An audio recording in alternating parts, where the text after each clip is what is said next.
Hello everybody, it is JD here and welcome to today's video. It's Friday, but it is 3 weeks since 2K24 has been released, which means today we got our first price reduction in the pack market. So if you don't know, the prices that these cards are, they are not set in stone. They are meant to reduce every 3 weeks. So the day one sets, the 2K day stuff and the Lillard stuff have received a price reduction, but it's a little bit bad. And when I say a little bit, I mean a lot of it. So we're going to cover all of that today, and we'll also talk about the price of the Steph set, the new cards in the Steph set, and the challenges you need to do if you are going for the Draymond and Clyde. There it is, the fast break stuff. That is available, but you have got to be fast. It's called fast break. There's no break. You just got to be fast because that expires over the weekend. So you've really got to be on it. But yeah, it's another fun day in the community. So let's go ahead and let's jump into it. For 2K24, you can go ahead and buy yourself an account that is pre-loaded with VC, which is brilliant. So make sure you check out safenbamt.com. Use JD at checkout for 5% off. If you're new to the channel, subscribe for the daily videos and check out twitch.tv/JD_crossover for the EAFC streams and the 2K24 streams. So let's cover this stuff first. So you've got nothing in the agenda, so no win the weekend, but that is because the fast break challenges have, it's basically win the weekend here. I will say if you are going for the rings, if you do play unlimited for the rings, I think it's for this weekend. It would be for this weekend, wouldn't it? Because you would have got one on the release weekend. So you're going to get 20 diamond shoe boosts. So have at it if you want it. Yeah, you come down to fast break, and there are now 11 challenges. We've added 25 points with cooking players. That does not include Steph Curry, which is hilarious. So if you lock in the Steph, he won't count. So don't use Steph for that. 1 steal and 5 assists with the point guard, 1 block and 5 assists with the center, triple-double with the player, 75 assists with a Ruby or higher, and 50 fast break points with a Ruby or higher players. So if you haven't done anything like me, it will just take you these 15 triple threat games. You will be able to get all of this stuff done in 15 games. But yeah, you do have to do it by the end of Sunday. You've only got the weekend to do it. So yeah, get on it. Or actually, will that expire on Monday morning? I guess it might be Monday morning. But yeah, so you got to move pretty fast if you want that stuff to be done. I won't be doing it. I don't really have any desire for that Draymond or the Clyde. The Calvin Murphy is, well, he's awful. The Clyde is half decent, and the Draymond alone is not good. I mean, he's alright, but he's just not. He's alright, but he's just not. He's got a slow release. So that's painful, that is. So 73 will, but it's on slow, so it might as well be nothing. With a 65 driving dunk, so you're getting 0 offense from him. You are getting good defense, and you're getting a little bit of speed. So if you want defense with no offense, sure, this is your guy. He is 6'6", so a little bit undersized.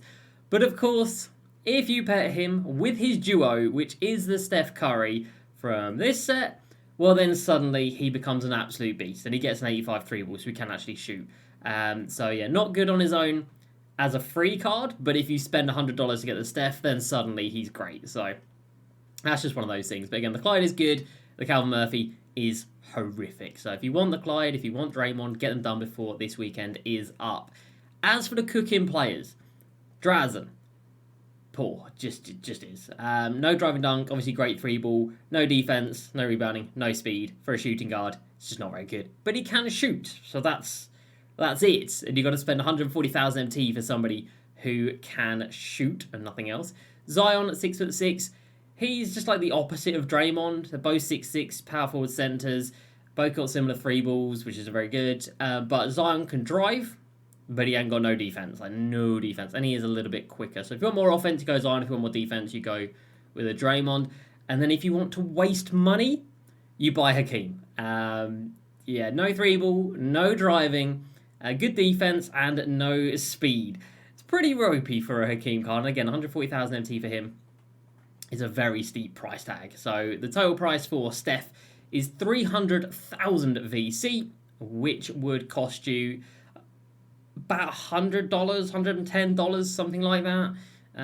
So just another day, another $100 that you have to spend. And if you don't, the MT cost is 700,000 MT. And again, these cards are so bad. You're spending 700,000 MT. literally just for Steph, because you won't want to use Hakeem. You will not want to use Drazen Petrovic. You might want to use Zion. But yeah, that is just a very, very sad state of affairs. And in terms of the packs, they were 4,000 MT. Guess what? They're now 21,000 MT.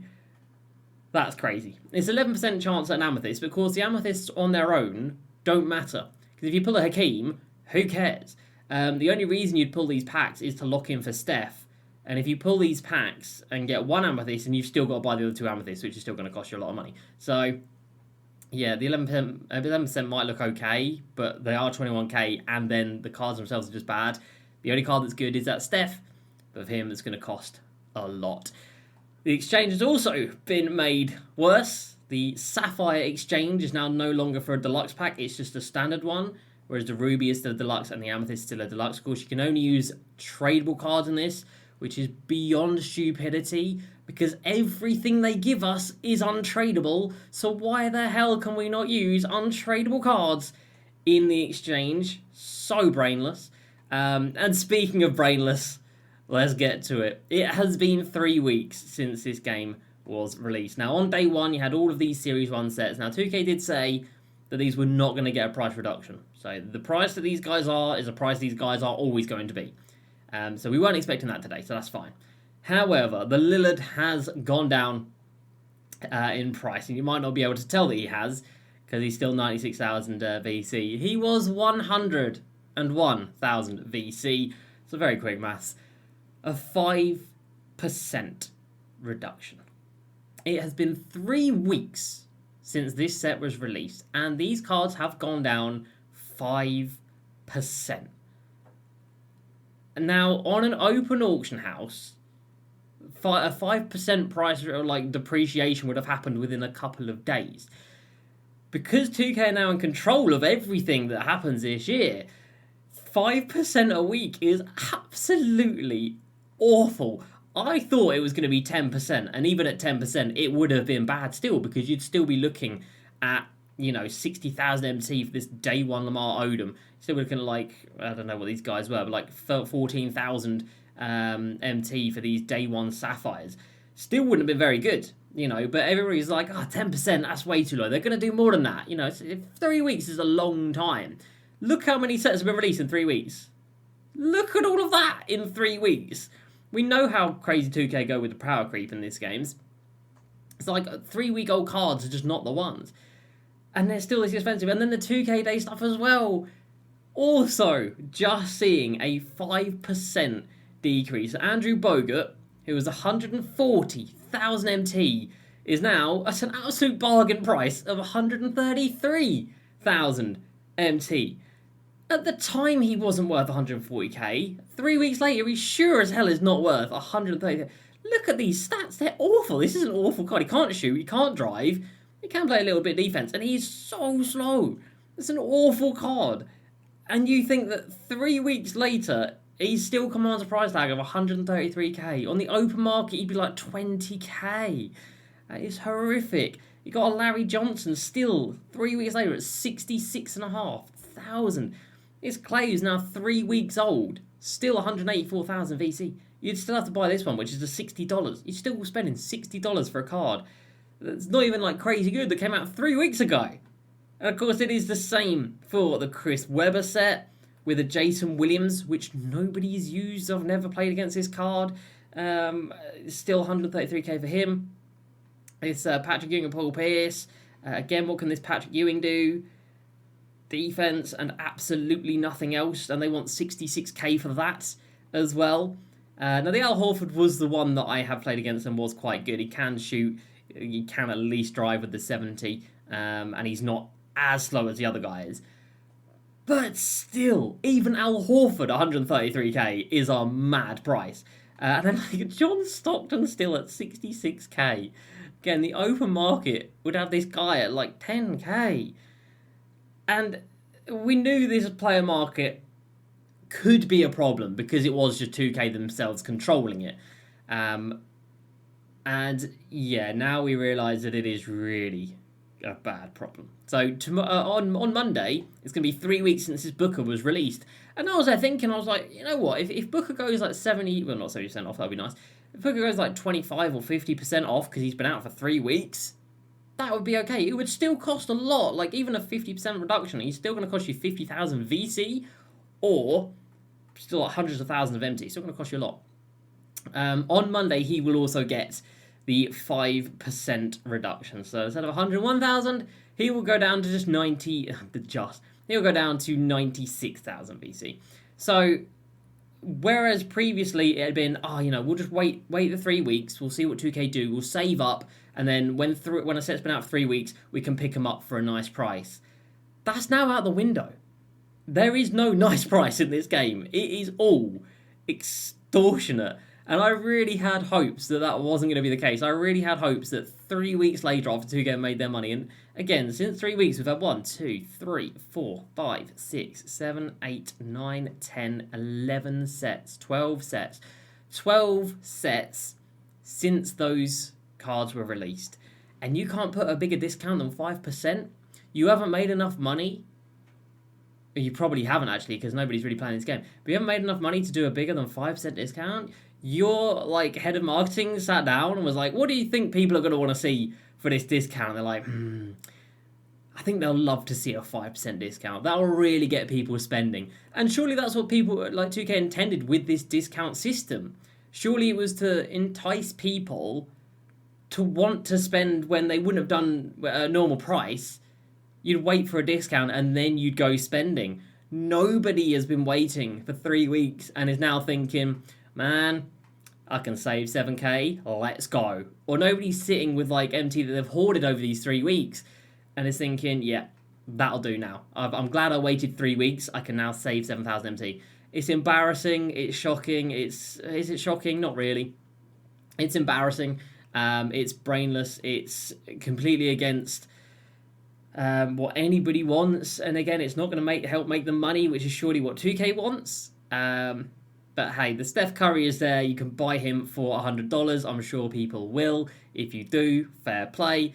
I could not be giving this company $100 every 2 weeks or every 2 days when this is how they treat people. Again, this is for the people who can't spend or don't want to spend, and that's how they're being treated, a 5% reduction. So if somebody was a Kings fan and White Chocolate was their favourite player, and they were like, this is day one, obviously. At day one, he's 140k. You think, that's absurd. I can't do that. Let's say they can play 2 hours a day. In 2 hours, you can make about 20,000 MT, depending on how efficient you're being. So they're playing for an entire week, 7 days a week, 2 hours every single day, and they get enough for this Jason Williams, and they think, no, I'm going to wait another 2 weeks, because they're going to discount it, and I can save myself some MT. And now he's lost 2 extra weeks of playing with his card to save 7,000 MT because they trusted that 2K would have a brain. And yeah, that's probably on us. But thinking that's probably on us. Again, I thought 10%, and they come in with a big boy 5%. So absolute disaster. No surprise. 2K24 is just not the one. The fast break challenges are only there until Monday. Extremely time sensitive. So if you do want to get this, get them, because if you miss out on one card, if you miss out on that Calvin Murphy, who by the way is awful, you will have to spend 70,000 MT on him, or wait 3 weeks and spend 66,000 MT on him. And this card is awful. A 43 ball, no driving, no defense, and they put a price tag of 70,000 MT on that card. It's tough. It's really tough right now. The exchange has been made worse today. The pack is incredibly expensive. Yes, the Amethyst odds are high-ish, 11%. But the Amethysts themselves are just not good, apart from maybe Zion. And you only collect these for the greater collection, which is a Steph, which is another $100 problem. So, yeah, my team continues to be in the mud. 2K keep digging the grave. They're already in the grave, but they keep digging it even further down. Yeah, a 5% price reduction. What do you guys think about that? What were you expecting? Again, for me, I expected 10%, and then in my mind, I was like, maybe they'll do a little bit more. Maybe I'm being not generous enough to them. And a lot of people were saying 25%, 50% off, because that's what a discount should be, especially 3 weeks later. But no, a big 5%. So let me know down below, what did you think it was going to be? And what are your thoughts now that we know it's going to be a 5% drop on all of these cards? Yeah, not what we needed to see from my team. But that is going to do it from me today. Let me know down below your thoughts. Please like, subscribe. I'll see you next time. And peace.